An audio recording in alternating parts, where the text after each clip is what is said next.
thing says your speech, if you made somebody not like somebody else and you hurt their feelings, you're going to prison. This is the Soviet Union. We're about to break, but Reverend Pike, break down. This happened in the Soviet Union. Hate crime, sensitivity training, all of this stuff was done before. Oh, absolutely. In fact, Lenin in 1918 put on a phonograph record, which was sent all out throughout Russia, that if anyone ever even said that any of the Bolshevik leaders were Jewish, it was an automatic death sentence. Automatic death sentence. And again, do we have free speech in America or not? Well, this is going to be determined next Wednesday on how the people respond. Well, my God, folks, total tyranny. No one is safe if they allow this to pass. And they want to turn the SWAT teams and police loose on you. They want to take your property, and they are coming. This is the Red Terror. Ted Pike, back in 70 seconds. The end of the First Amendment, ladies and gentlemen. The end of freedom. But look, these criminals can pass this law. I'm not following it. But the point is, they're trying it. They're very close to passing it. It's real. Okay, Reverend Ted Pike, please continue with the history of this. And then now, what's in this bill specifically? Because they're on the news admitting, and the bill says if you influence somebody by your speech, not even calling for violence, you go to prison. I mean, this is just off the charts, anti-American, anti-freedom. Yes, absolutely. If we want to know where this bill is heading, you just have to go up to Canada. In Canada, in 1971, ADL, B'nai B'rith, after 10 years of lobbying, they finally persuaded Parliament in Ottawa just minutes before the Christmas vacation to adopt their federal hate crimes law for Canada. That's Section 319. And the government also, about 10 years later, adopted an anti-hate, a so-called anti-hate internet law, Section 13.1. And what that says is that if your speech is even likely to cause humiliation or hurt or wounded feelings in some member of a federally protected group, then that is a federal hate crime, and you can have a $5,000 minimum prison, or excuse me, a fine. But if you continue in such statements, you will go to prison. And this cyberbullying bill, as we mentioned earlier, is exactly like the Canadian law. It says that if you even intend to cause severe emotional distress in another person, then you can go to prison for 2 years. You don't even have to cause the emotional distress in them. You just have to intend it.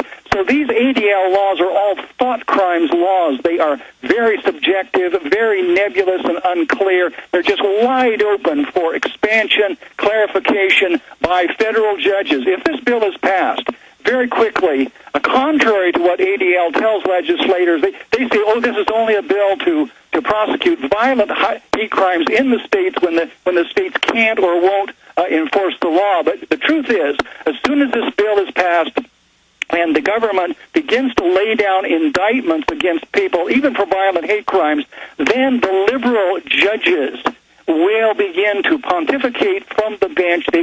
They'll very quickly say, oh, no, we have to do more than just protect homosexuals, Jews, etc., from violent physical hate crimes. We need to protect their delicate emotions and self-esteem. We'll have to legislate and to pontificate, adjudicate, I should say, against that verbal violence that goes across the airwaves and out of the pulpit and so on. So this is a very slippery slope that this hate bill will take us immediately. And again, I have to repeat, we can kill this hate bill next week if Americans now will call their senators today, immediately after this program, call them and just ask them, would they like to watch this shocking video that shows the Attorney General of the United States Holder spitting it out, that there is no equal protection under the hate bill. Tell the staffers to go immediately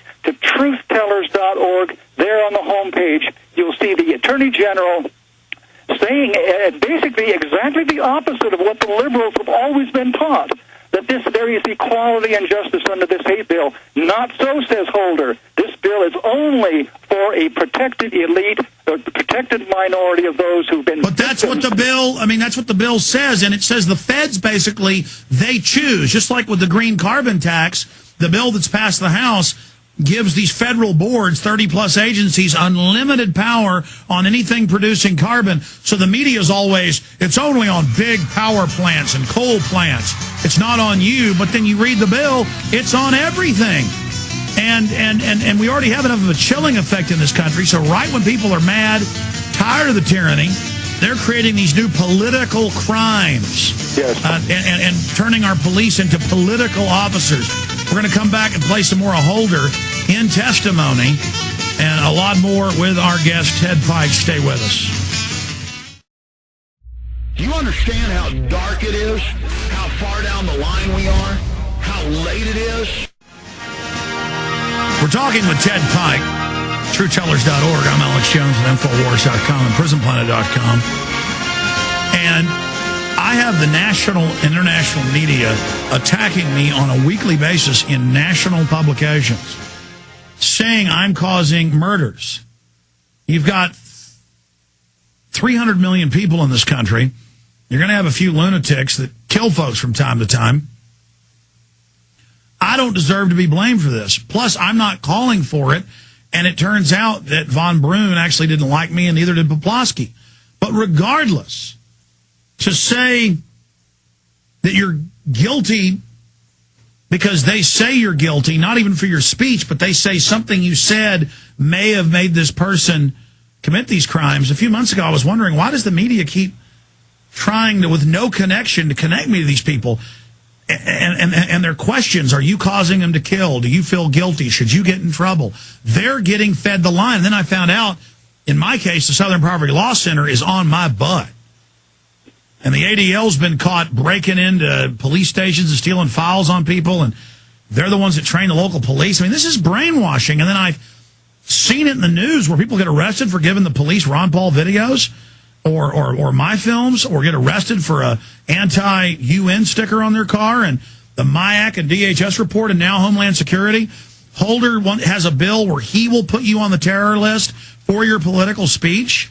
And they're already doing this and won't say why 1 million plus people are on it. And they have a bill where if you're on the no-fly, no judge, no jury, extrajudicial, you're going to be on the no-buy list for guns.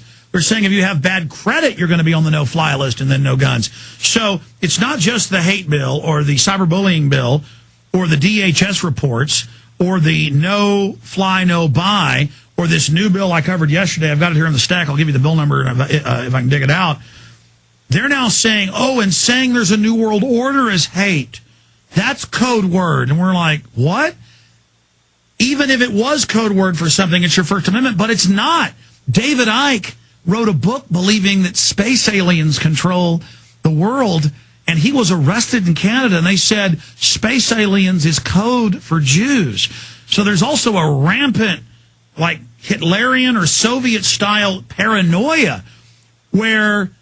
this is a reign of terror. This is so un-American. Ted Pike, break down more of how they're federalizing our local police, and can you elaborate on my point that this is just a nexus for other things in this, and I keep calling it Soviet because it's particularly Soviet, of secret list and secret arrest and no judge, no jury. I mean, this is incredible, Ted Pike. Well, it's extremely important that we defeat the hate bill, because the hate bill is kind of the flagship of other It's the biggest bills. head on the Hydra, or it's the body of the Hydra. That's right. The big federal hate bill is a broad bill which will end free speech in America. But we have to realize that there are basically 3 civil rights, hate crimes, bias crimes bills now before Congress. The first, of course, is the hate bill. But there's also ENDA, which is the Employment Non-Discrimination Act. That's now in 3 committees in the House Judiciary. The ENDA is ADL's workplace hate crimes law, which makes it a federal offense to deny employment to a homosexual because he's a homosexual. And then that federalizes everything. That's right. And brings the feds in and weird sensitivity training when nobody is even talking or thinking about this. It's like forcing sex ed on third graders. It's perverted. That's right. And also ENDA will force churches to hire homosexuals in non-clerical, non-clergy positions. So Congress shall make no law respecting an establishment of religion or prohibiting the free exercise thereof. This is the end of free association, free market, property rights. Yeah. Now, if we can defeat the hate bill this week, perhaps as early as this week, if we can flood the Senate with this request that the staffers and the senators watch this very embarrassing, very damaging video with Holder admitting there's no equal protection and there's no need on the local level for a hate crimes bill.